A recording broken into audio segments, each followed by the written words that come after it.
Audio Jungle.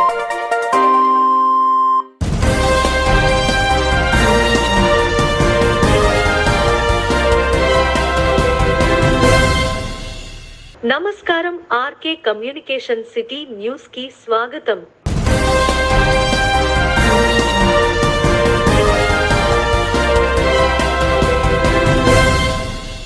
Tadepalligudem పట్టణంలోని 16వ వార్డులో కూటమి ఎన్నికల ప్రచారం జోరుగా మంగళవారం సాగింది.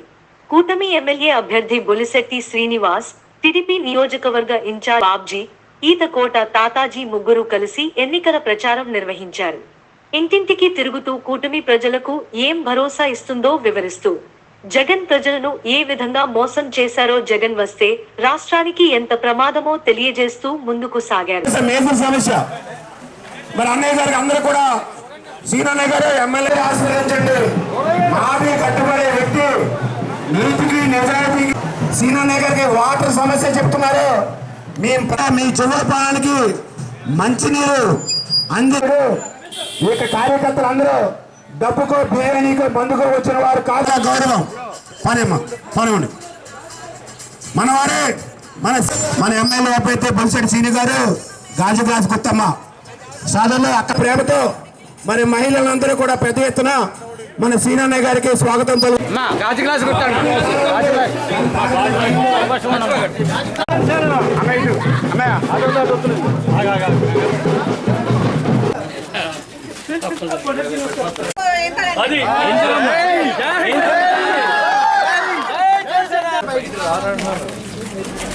మామూలుగా తిరిగి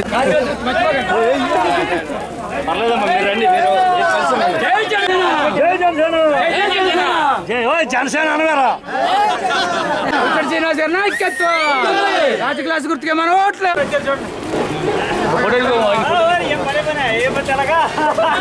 పార్టీ నాయకులు పోలేరు గారి సైన్యానికి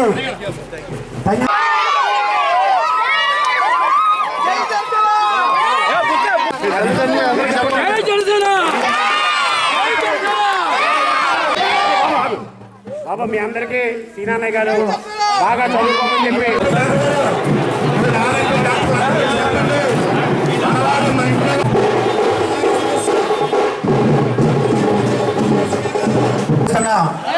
గోవాల బాబ్జీ గారికి ధన్యవాదాలు. సోదరులు సీనన్నయ్య గారి స్నేహితులు వారి కుటుంబ సభ్యులు అన్నయ్య గారికి పూలమని ఈ వార్డు అభివృద్ధి చేయాలి తప్ప నాకు రాజకీయం వద్దు, నాకు పదవి వద్దు అని చెప్పి ముందు నుంచి కూడా ఆయనగా కౌన్సిలర్ చేసిన, వాళ్ళ మరదల గారు కౌన్సిలర్ చేసిన, అదేవిధంగా చంద్రశేఖర్ గారు కౌన్సిలర్ చేసిన, ఈ ప్రాంత అభివృద్ధికి ముఖ్య పాత్ర వహించిన వ్యక్తి వెంకటేశ్వరరావు గారు నా మిత్రులు. అదేవిధంగా తెలుగుదేశం పార్టీ ఇన్ఛార్జ్ మా సోదరుడు గొల్లల మల్లికార్జునరావు గారికి, అదేవిధంగా మా అన్నయ్య ఎత్తకోట తాతాజీ గారికి, నా అన్నదమ్ములందరికీ, ఈ సమావేశానికి ఇచ్చేసిన బీజేపీ, తెలుగుదేశం, జనసేన కార్యకర్తలకి, వీర మహిళలకి అందరూ కూడా నా ఉదయపూర్వ నమస్కారం. ఈరోజు ఒకటి అడుగుతూ ఉన్నా, అసలు నువ్వు ఉప ముఖ్యమంత్రిగా ఉండి జోలపాలెం వెళ్తాక రోడ్డు వేయలేదు, పత్తిపాడు వెళ్తాక రోడ్డు లేదు, ఎంతోమంది చనిపోతే నువ్వు కనీసం దానికి పరామర్శించడానికి వ్యక్తి నువ్వు మళ్ళీ ఇక్కడికి వచ్చి మళ్ళీ నేనే నెగ్గుతానని తయారవుతున్నావు అంటే నువ్వు డబ్బులు దండుకుంటా తప్ప ఈ ప్రాంత వాసులను ఎక్కడ కూడా అభివృద్ధి చేసే పదంలో నువ్వు లేదనే విషయాన్ని నీకు కూడా తెలుసు. ఎందుకంటే గత కౌన్సిల్లో మేము ఇక్కడ వరకు నీళ్లు రావడానికి ఒక ఓహెచ్ఆర్ ట్యాంక్ని కట్టి ముదునూరుపాడికి జోలపాలెంకి దాన్ని వాడే విధంగా మనం ఆ రోజు ప్లాన్ చేసిన సందర్భం మీకు తెలుసు. నేను ఆ రోజు కూడా చెప్పాను, ఈ ప్రాంతానికి నేను చాలాసార్లు వచ్చాను, చాలా చోట్ల డ్రైన్ లేవు, చాలా చోట్ల మంచినీళ్ళు లేవు, ఏ ఇంటికాడ చూసినా బయట బిందులు పెట్టి కూర్చుంటూ ఉన్నారు. ఆ సమస్యని మన ఎమ్మెల్యే అయినా ఒక నెల రోజుల్లోనే పరిష్కారం చేస్తాను కూడా మీకు తెలియజేస్తా ఉన్నాను.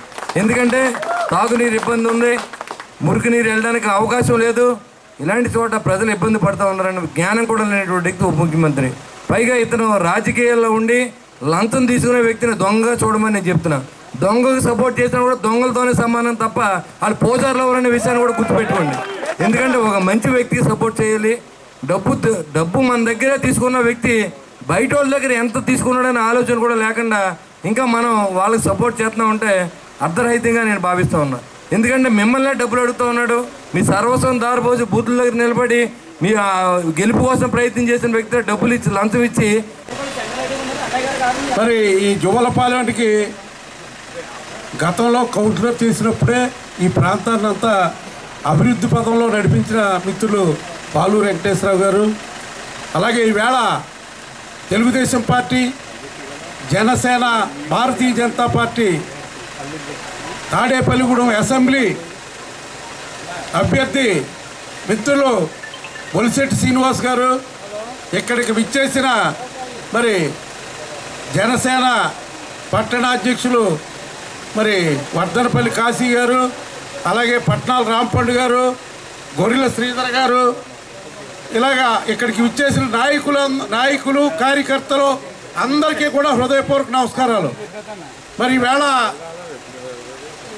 ఈ జువలపాలెం గ్రామానికి మేము రాకెళ్ళానే ఖచ్చితంగా పాలూరు వెంకటేశ్వరరావు గారు చెప్పినట్టుగా అద్భుతమైన విజయాన్ని చేకూర్చి పెట్టడానికి ఇక్కడ ఈ ప్రాంతంలో ఉన్న మరి అందరూ స్నేహితులు, అందరూ బంధువులు, ఈ ప్రాంతం అంతానే జువలపాలెం ప్రాంతం అంటే మరి అందరికీ కూడా చాలా ఇష్టమైన ప్రాంతం.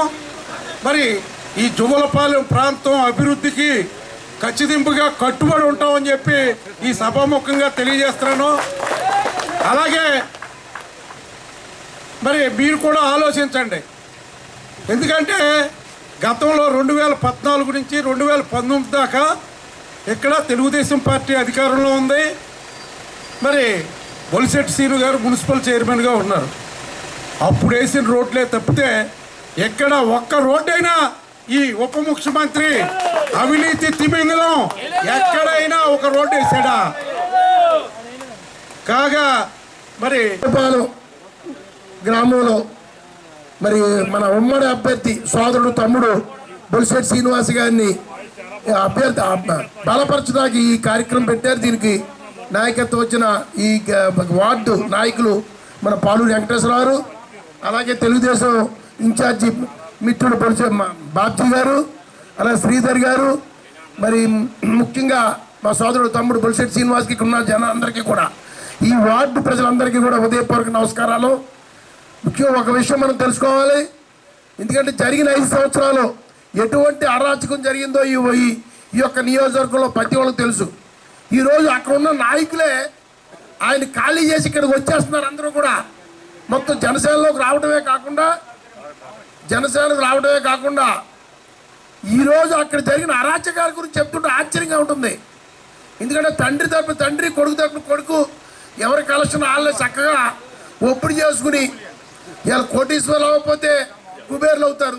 ఎందుకంటే ఈరోజు భారతీయ జనతా పార్టీ నరేంద్ర మోడీ గారు అవినీతి లేని పాలన 10 సంవత్సరాలు ఈ భారతదేశానికి ఇవ్వడమే కాకుండా రాబోయే రోజుల్లో ఈ ఆంధ్రప్రదేశ్ రాష్ట్రంలో కూడా అవినీతి లేని పాలన ఇవ్వాలని కూటమిగా ఏర్పడి ఎన్డీఏ కూటమి, దీంట్లో చంద్రబాబు నాయుడు గారు ముఖ్యమంత్రి చేయడానికి, మరి పవన్ కళ్యాణ్ గారికి సముచిత స్థానం ఇచ్చి ఆయన ఒక కోచింగ్ చేసి నిజాయితీ పాలన అందించే విధంగా తీసుకెళ్ళటానికి మోడీ గారు కంకణం కట్టున్నారు. కాబట్టి ఎందుకంటే ఈ రాష్ట్రం అప్పులు అవినీతి ఊపులో కూరుకుపోయి ఈరోజు దేశంలోని 28 రాష్ట్రాల్లో 0 ప్లేస్కి వెళ్ళడం జరిగింది. అటువంటిది మళ్ళీ మొదటి ప్లేస్కి రావాలంటే ఒక మోడీ గారి వల్ల అవుతుంది. ఎందుకంటే ఆయన కృప వల్లే ఈ రాష్ట్రానికి కావాల్సిన నిధులు రావడానికి కానీ సంక్షేమ పథకాలు అమలు అవడానికి కానీ జరుగుద్ది. ఎందుకంటే ఈ రాష్ట్రంలో అవసరం జరిగిన సంక్షేమ పథకాల్లో గర్భిణీ స్త్రీకి ఇచ్చిన ప్రోత్సాహాలు కానీ, విద్యార్థులకు ఇచ్చిన కానుకలు కానీ, ఇల్లుకి ఇచ్చిన డబ్బు కానీ.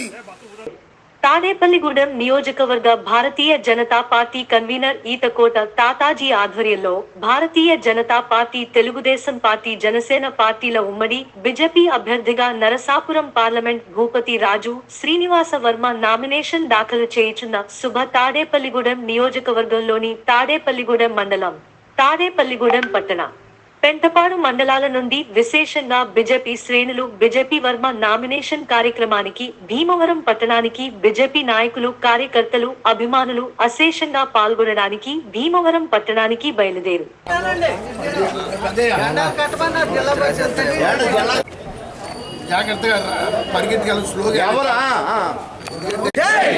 జై భారత మాత, జై శ్రీరామ్. మరి ఈరోజు తాడేపల్లిగూడెం కోటర మండలం నుంచి ఏదైతే మన పెద్దలు పార్లమెంట్ నిలబడ్డ శ్రీనివాస భూపతి వర్మ గారి నామినేషన్కి ఈరోజు వందలాది మంది తాడేపల్లి మండలం నుంచి బయలుదేరి వెళ్తడం జరుగుతుంది. మరి దీనికి తాడేపల్లి మండల అధ్యక్షులు మరి పచ్చా రామకృష్ణ గారు ఆధ్వర్యంలో, అలాగే తాడేపల్లి మండల ఇన్ఛార్జి మరి అయినం బాలకృష్ణ గారు, అలా పృథ్వీ గారు, బండి శ్రీనివాస్ గారు, మాధవ రామకృష్ణ గారు, ఇలా ఒక్కొక్క గ్రామం నుంచి 32 పంచాయతీల నుంచి ఇంకా పేరు చాలామంది చెప్తే టైం అవుతుంది కాబట్టి అందరం కూడా ఎంతో ఉత్సాహంగా వందలాది మంది ఇలా భారీ ఎత్తున వెళ్తారు. అలాగే తాడేపల్లి నియోజకవర్గం నుంచి తాడేపల్లి మండలం కానీ, తాడేపల్లి టౌన్ కానీ, రామారామి పెంటపాడు మండలం నుంచి రామారామి 1000 మంది దాకా అతి ఉత్సవంతో మరి ఆయనకు మద్దతు తెలిపడానికి పనిగట్టుగా బయలుదేరి వెళ్తున్నాం. ఇక్కడ 11 గంటలకు ఆయన నామినేషన్ కార్యక్రమంకి ముఖ్యంగా ఒకటే విషయం, ఈరోజు భారతదేశంలో ఒక పండగలాగా ఉంది. ఎందుకంటే భారతీయ జనతా పార్టీ చేస్తున్న సంక్షేమ పథకాలు, మోడీ గారు ఇస్తున్న హామీలు, మోడీ గ్యారంటీ అన్నది చాలా గొప్పగా ఉంది. ఎందుకంటే ఈరోజు శుభసూచకంగా అప్పుడే గుజరాత్లో అయితే ఒక పార్లమెంట్ సీటుకి ఏకగ్రీవంగా భారతీయ జనతా పార్టీ నెగ్గడం జరిగింది. ఈరోజు ఆయన పత్రాలు కూడా ఇవ్వడం జరుగుతుంది. ఎందుకంటే ఈ మధ్యకాలంలో పార్లమెంట్కి ఏకగ్రీవం అవడం ఇది ఒక మొదటిసారి, అది కూడా భారతీయ జనతా పార్టీ అప్పుడే బోని కొట్టింది. అందుకని 400 సీట్లు ఏవైతే మోడీ గారు అంటున్నారో ఆయన గ్యారెంటీతో ఆయన ఇచ్చిన సంక్షేమ పథకాలు, ఇంకా పేదలందరికీ కూడా భారతదేశం మొత్తం మీద ఉచిత కరెంట్ ఇస్తామని, అలాగే మళ్ళీ ఇంకొక 25 లక్షల ఇళ్ళు ఆంధ్రప్రదేశ్ ఇస్తామని, ఆ ఇల్లు కూడా ఉచితంగా ఇదివరకు మళ్ళీ కాదు మొత్తం డబ్బు భారత ప్రభుత్వం మోడీ గారు పెట్టుకుంటారని, ఈ రకంగా ఎన్నో సంక్షేమ పథకాలు మళ్ళీ ప్రకటించడం జరిగింది. ఎందుకంటే ఆయన చేస్తున్న ప్రతి కార్యక్రమం కూడా 10 ఏళ్ళలో ఒక్క అవినీతి ఆరోపణలు లేకుండా, ఒక్క పేరు పెడతా కూడా ఎవరు మాడతాకు అవకాశం లేకుండా పరిపాలించడం కాకుండా ఇప్పుడు దాకా చేసిన అభివృద్ధి అంతా శాంపిల్, రాబోయేది ఇంకా బహుత్తరమైన అభివృద్ధి కార్యక్రమాలు ఉన్నాయి. ముందు ప్రజలకి రాబోయే 2047 ఏదైతే నరేంద్ర మోడీ గారి నాయకత్వంలో భారతదేశం దిగ్విజయంగా అత్యంత సాహసోపేతంగా ప్రపంచ అగ్రగామిగా ఎదుగుతున్న తరుణంలో ఇప్పుడు వచ్చినటువంటి 2024 సార్వత్రిక ఎన్నికల్లో భారతీయ జనతా పార్టీ పార్లమెంట్ అభ్యర్థిగా మా అన్నగారు శ్రీ భూపతిరాజు శ్రీనివాస్ వర్మ గారు ఈరోజు నరసాపురం పార్లమెంట్కి భీమవరంలో నామినేషన్ వేయించున్నారు. ఆ నామినేషన్ కార్యక్రమానికి తాడేపల్లిగూడెం రూరల్ మండలం నుంచి 30 గ్రామాలకు చెందినటువంటి భారతీయ జనతా పార్టీ నాయకులు, కార్యకర్తలు వందలాదిగా తరలి వచ్చారు. వారందరికీ కూడా స్వాగతం సుస్వాగతం చెప్తూ ఈరోజు మా నియోజకవర్గం ఇన్ఛార్జ్ కన్వీనర్ శ్రీ ఈతకోట భీమశంకరరావు తాదాజీ గారు, మాజీ municipal chairman, chamber of commerce and industries president అయినటువంటి పెద్దలు వారి నాయకత్వంలో ఈరోజు తాడేపల్లి నియోజకవర్గం నుంచి వందలాదిగా కార్యకర్తలు, అభిమానులందరూ కూడా, భారతీయ జనతా పార్టీ నాయకులందరూ కూడా భీమవరం తరలి వెళ్తున్నాం. ఇదే మొదటిగా ఈ నియోజకవర్గంలో తాడేపల్లిలో అసెంబ్లీకి పోటీ చేసినటువంటి ఉమ్మడి అభ్యర్థి, జనసేన పార్టీ అభ్యర్థి బొలిశెట్టి శ్రీనివాస్ గారి నామినేషన్ కూడా కార్యకర్తలందరూ, భారతీయ జనతా పార్టీ కార్యకర్తలు, నాయకులందరూ కూడా పాల్గొన్నారు. అదేవిధంగా తెలుగుదేశం పార్టీ నాయకులు, కార్యకర్తలు పాల్గొన్నారు. ఈరోజు ఈ నామినేషన్ కార్యక్రమానికి, పార్లమెంట్ నామినేషన్ కార్యక్రమానికి విచ్చేసినటువంటి తెలుగుదేశం, భారతీయ జనతా పార్టీ, జనసేన పార్టీ నాయకులకు, కార్యకర్తలకు అందరికీ కూడా హృదయపూర్వక నమస్కారాలు తెలియజేసుకుంటూ ఆయన్ని విజయం సాధించే దిశగా అందరూ కూడా ప్రతి ఒక్కరూ కష్టపడాలని దానికోసం ప్రమాణం చేస్తూ అందరికీ కూడా భారత్ మాతాకి జై. ఈరోజు శ్రీ భూపతిరాజు శ్రీనివాస్ వర్మ గారి నరసాపురం పార్లమెంట్ ఉమ్మడి అభ్యర్థి బీజేపీ వర్మ గారి నామినేషన్ సందర్భంగా తాడేపల్లిగూడెం రూరల్ మండల అధ్యక్షులు శ్రీ బత్స రామకృష్ణ గారి ఆధ్వర్యంలో పెద్ద ఎత్తున శ్రేణులు శ్రీనివాస్ వర్మ గారికి మద్దతు పలకడానికి బయలుదేరుతున్నాం. అదేవిధంగా తాడేపల్లిగూడెం అసెంబ్లీ కన్వీనర్ శ్రీ ఈతకోట భీమశంకరరావు గారి జరుగుతుంది. అదేవిధంగా ప్రజలందరూ కూడా ఉమ్మడి అభ్యర్థిని ఆశీర్వదించి శ్రీనివాస్ వర్మ గారికి అఖండ మెజారిటీని ఇవ్వాలని మనస్ఫూర్తిగా కోరి ప్రార్థిస్తూ భారత్ మాతాకే, భారత్ మాతాకే, భారత్.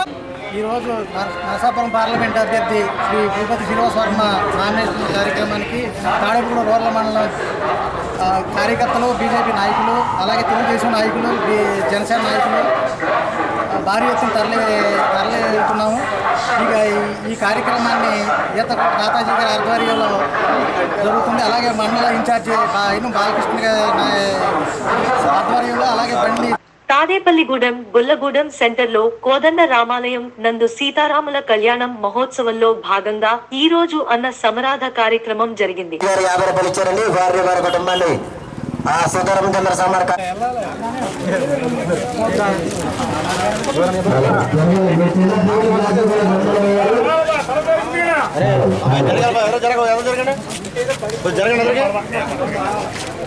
ఏం చేయాలి లోపల జరగాలండి.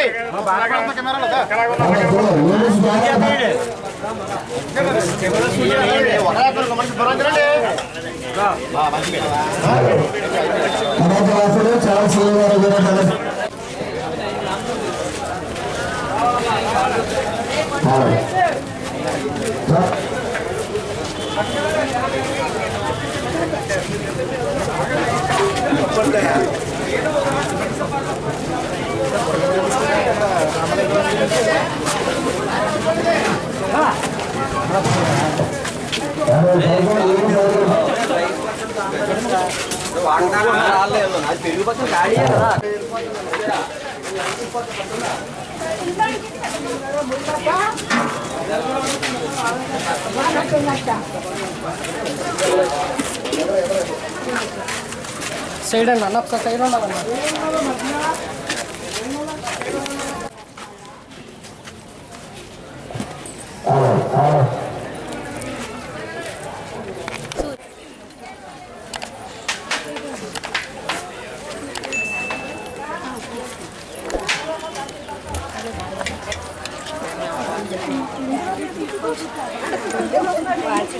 మరి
శ్రీరామనవమి సందర్భంగా మరి 3 రోజుల కార్యక్రమం జరిపించుకుని అందులో భాగంగా మరి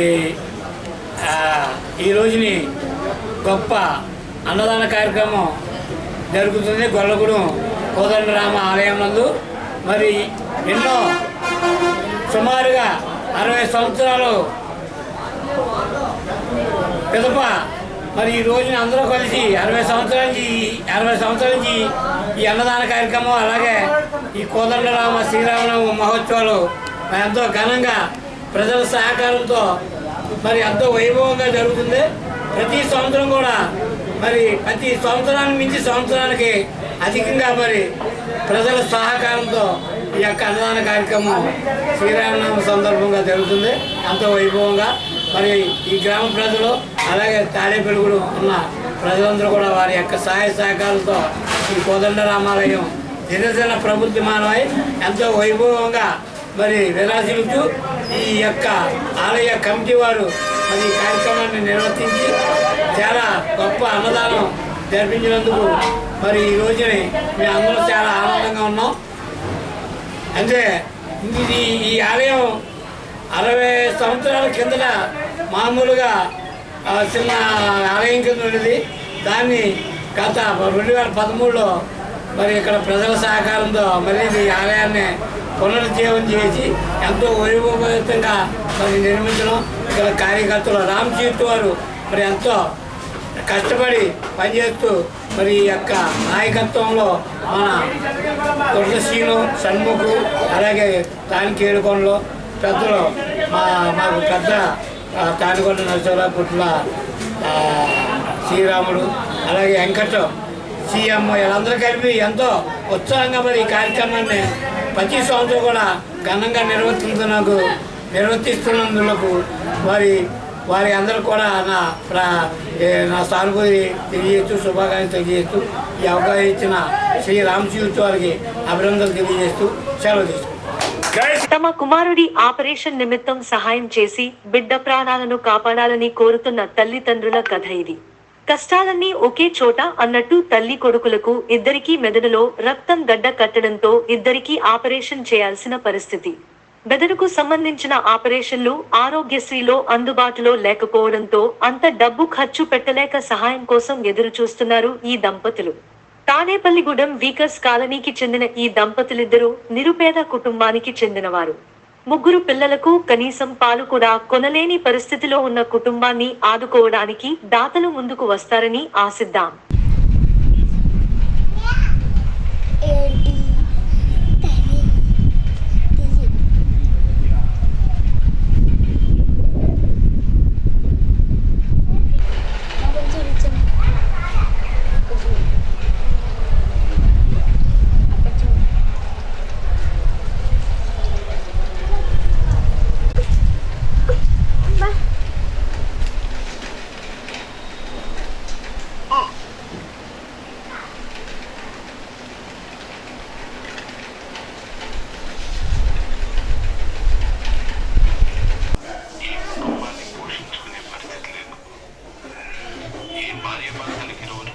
నేను వీధిలో బట్టలు అమ్ముకుంటూ ఉంటానండి. చిన్నపిల్లలు జుబ్బాలు అవి వ్యాపారం చేసుకుంటూ జీవనం సాగిస్తుంది. నేను మా నాన్నగారు అండి. నేను పుట్టిన నుంచి మూగైనా అయితే మాకు 3 పిల్లలండి. 3 పిల్లల్లో 2 బాగానే ఉంది. లాస్ట్ గుడ్డడికి వచ్చి పుట్టిన 10వ రోజు నుంచి ఫిట్స్ రావడం మొదలుపెట్టింది సార్. ఈ ఫిట్స్ వచ్చిన తర్వాత ఎందువల్ల వచ్చిందని మాకు తెలియక ప్రైవేట్ హాస్పిటల్కి తీసుకెళ్తే 1 రోజున్నర ఉండేటప్పటికి దగ్గర మాకు 1,50,000 2 లక్షల దగ్గర ఖర్చు అయింది. నా దగ్గర స్తోమత లేక మా అత్తగారు మా మామగారు వాళ్ళు చెప్పారు. అయితే ఇక్కడ 5 రోజులు ఉంచాలని చెప్పారు. దగ్గర 5 లక్షలు ఖర్చు అవుతుందా అన్నారు. అయితే మాకు అంత స్తోమత లేక అక్కడి నుంచి మేము విశాఖపట్నం కేజీ హాస్పిటల్ అంబులెన్స్ ద్వారా వెళ్ళిపోయాం. వెళ్ళిపోతే 1 మంత్ అక్కడే ట్రీట్మెంట్ జరిగితే పిల్లలు తప్పితే ట్రీట్మెంట్ అయ్యేదాకా కూడా చెప్పలేమని చెప్పారు. ఇలా లాస్ట్ ఫైనల్కి వచ్చేటప్పటికి బ్రెయిన్లో బ్లడ్ గడ్డ ఉంది. దానివల్ల ఫిట్స్ వస్తూ ఉంటుంది. ఈ పిల్లల్ని చాలా కంటికి రెప్పలా చూసుకోవాలి. హెల్దీ ఫుడ్ పెట్టాలి. మెడిసిన్స్ కంపల్సరీ వేయాలి. ఏ టైంకి ఇస్తాం అదే టైంకి మెడిసిన్ వేస్తూ ఉండాలి అని చెప్పారు సార్. మరి సొల్యూషన్ ఏంటంటే అని అడిగితే ఇది ఎదుగుతుంది తగ్గిపోతుంది, దీనికి మందులంటూ లేదని చెప్పారు. సరే అది సంతోషపడి అక్కడితో వచ్చేసిన తర్వాత నుంచి ప్రతి నెల ఫిక్స్ రావడం. ఎర్లీ మార్నింగ్ 6-7 గంటలకు వచ్చేస్తుంది సార్ ఫిక్స్. అలా రావడం ప్రతిసారి తిరుగుతూనే ఉన్నాం. ఇది తగ్గుతుంది అంటే ప్రతిసారి సిటీ స్కాన్ కంపల్సరీ ఎంఆర్ఐ చేయంతో ఉండాలి. ఒక 2 months 3 monthsకి అలా లాస్ట్ చేయించినప్పుడు ఎంఆర్ఐలోని పెరిగిందన్నారు. మళ్ళీ అలా చూపిస్తూ ప్రతి నెల ఫిట్స్ వస్తూనే ఉంటుంది సార్. మాటలు రావు, నడవలేదు. లాస్ట్ టైం వచ్చేటప్పటికి మన రీసెంట్గా లెఫ్ట్ రైట్ కూడా పెరిగిపోయింది. ఇంకా అబ్బాయికి ఎదుగుదల అనేది ఉండదు. అబ్బాయికి ఇప్పుడు ట్రీట్మెంట్ చేయించుకుంటేనే బాగుంటుంది. ట్రీట్మెంట్ అంటే ఏం చేయాలనుకుంటున్నారు? ట్రీట్మెంట్ అంటే దీనికి మెడిసిన్ అనేది ఏం లేదు సార్. బాబు ఎదుగుదల మొత్తం అంతా అయిపోతుంది. నడకుండదు, మాటలు ఉండవు, ఏమీ ఉండవు. ఇప్పుడే ఒకటి సొల్యూషన్ ఆపరేషన్ పడుతుంది బ్రెయిన్ పై చెప్తున్నారు సార్. ఆపరేషన్ అంటే ఆరోగ్యశ్రీలో కానీ ఏమైనా ట్రై చేశారా? ఇక్కడ ఉన్న శాసనసభ్యులకు కానీ అన్ని ప్రయత్నాలు చేశాను సార్. ఎవరి వల్ల కాదా మాకు ఏ సహాయం కూడా అందలేదు. అది అర్థం కాదు, ఏ సహాయం అందలేదు. మేము ఆరోగ్యశ్రీ కూడా ప్రయత్నం చేశాం. పనవట్లేదు. మాకు చూపించినంత వరకు స్తోమత ఉన్నంత వరకు ఒప్పించి చూపించాను సార్. స్తోమత లేక గవర్నమెంట్ హాస్పిటల్ తీసుకెళ్తుంటే వాళ్ళు ప్యాకెట్ రాస్తున్నారు. ఇక్కడ మెడిసిన్ ఇచ్చేస్తున్నారు. ఇంజక్షన్లు పొద్దున మొదలుపెట్టి సాయంత్రం దాకా ఫిక్స్ వస్తూనే ఉంటుంది. ఆగి మందులు ఇస్తూనే ట్రీట్మెంట్ చేయించుకుని మేము వెళ్ళిపోతున్నాం. అంబులెన్స్కి ఇక్కడి నుంచి ప్యాకెట్ వెళ్ళాలన్నా 6,000 అడుగుతున్నారు. ప్రైవేట్గా ఏది వెళ్ళదు సార్. లాస్ట్ టైం ఒకసారి మట్టుకు ఇంకా అసలు డబ్బులు లేక ఇంకా బస్సులో వెళ్ళాలి సార్. అప్పుడు బస్సులో వెళ్ళడం వల్ల ఆక్సిజన్ లెవెల్స్ తగ్గిపోయింది. ప్రతిసారి కూడా ఇదే ఇబ్బంది పడుతుంది సార్. మాకు ప్రతిసారి అబ్బాయికి ఫిట్స్ వచ్చిందంటే మాకు గండంగా ఉంటుంది. అసలు తక్కువలో పడుతుంది సార్. ఈ సొల్యూషన్ ఏంటంటే ఆపరేషన్ పడుతుంది. 6-7 లక్షలు అవుతాయి అంటున్నారు. అంత స్తోమత మాకైతే లేదు సార్. పిల్లడు ప్రాణం కోసం పోరాడుతున్నాం. ఇది ఇలా చూస్తుండగా మళ్ళీ మా మిస్సెస్ కూడా హెడేక్ వస్తుందని ఆవిడ సిటీ స్కాన్ చేస్తే బ్రెయిన్లో డాట్స్ ఉన్నాయి కంటిల్లాగా. ఫ్యూచర్లో ఫిట్స్ వస్తే కనుక ఆపరేషన్ ఎవరికి పడుతుంది అన్నారు. అసలు మేము ఎందుకు బతుకుతున్నాం మాకే అసలు అర్థం కావట్లేదు సార్. ఎందుకు బతుకుతున్నాం? మేము తెచ్చుకున్న డైలీ ఒక 500-400 దాంతోనే బతుకుతున్నాం. అంతకుమించి మాకు ఆదాయం అంటే వెనకాల ఆస్తులు కానీ ఏవి కానీ లేవు సార్. మాకు ఏదో బతుకుతున్నాం అంటే అలా బతుకుతున్నాం అంతే. మాకంటే ఇంకా ఎవరు లేరు, ఏది లేదు సార్. మీ బంధువులు కానీ ఇలా ఎటువంటి హెల్ప్ ఏమైనా జరిగిందా? నాకు వెనక ముందు ఎవరు లేదు సార్. ఉన్నది మా అత్తగారు వాళ్ళు ఉన్నారు. వాళ్ళు కూలి పనులు చేసుకునే వాళ్ళు ఏదన్నా అంతే మందులు పెడతారు తప్ప అంత నుంచి వాళ్ళు సాయం చేసుకునేది అంత లేదు. మా నాన్నగారు మూగైనండి. ఆయన మా పరిస్థితిని చూసి చుక్కముక్కలు చుట్టుకుంటూ రోజుకు 150-200 వస్తే కనీసం ఏ మందు కన్నా వస్తాయని ఆయన కష్టపడుతున్నారు. 70 ఏళ్ళ వయసు ఆయనకి పెన్షన్ వచ్చినా ఆయన డబ్బులు ఆయన మందులకే సరిపోతాయి. ఆయనకి కిడ్నీ కంప్లైంట్లు అయ్యి ఉన్నాయి సార్. ఏం చేయాలో తెలియని పరిస్థితి సార్. ఇప్పుడు ఎందుకు బతుకుతున్నాం అన్నది కూడా తెలియదు. ఏం కోరుకుంటున్నారు? మా బిడ్డ ప్రాణం బతికించమని కోరుకుంటున్నాను సార్. మా మిస్సెస్ ఒకటే అంటుంది, నా గురించి ఎలాగున్నా పర్వాలేదు, కనీసం ఏ భవిష్యత్తు అన్నా చూసుకోవాలి, ప్రాణం కాపాడితే చాలు అనేసి ఎవరన్నా ఆర్థిక సాయం కానీ ఏదైనా చేసి పెడతారేమో చేతులు జోడించి ప్రార్థన చేసుకుంటాను. దయచేసి అందరికీ అనుకోండి, కొద్దిగా మనసున్న మహారాజులు ఎవరన్నా ఉంటే కనుక మా బాబుకి ప్రాణం పోసి కొద్దిగా ఆదుకుంటారని మనస్ఫూర్తిగా 2 చేతులు జోడించి ప్రార్థిస్తున్నాను సార్. ఎవరైనా కొద్దిగా ఆదుకోండి సార్ దయచేసి ప్లీజ్. మా బిడ్డ ప్రాణం కాపాడండి సార్. మా దగ్గర స్తోమత లేదు సార్.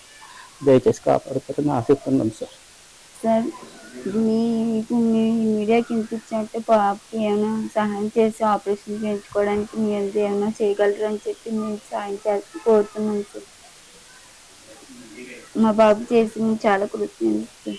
ఈ వార్తలు ఇంతటితో సమాప్తం. నమస్కారం.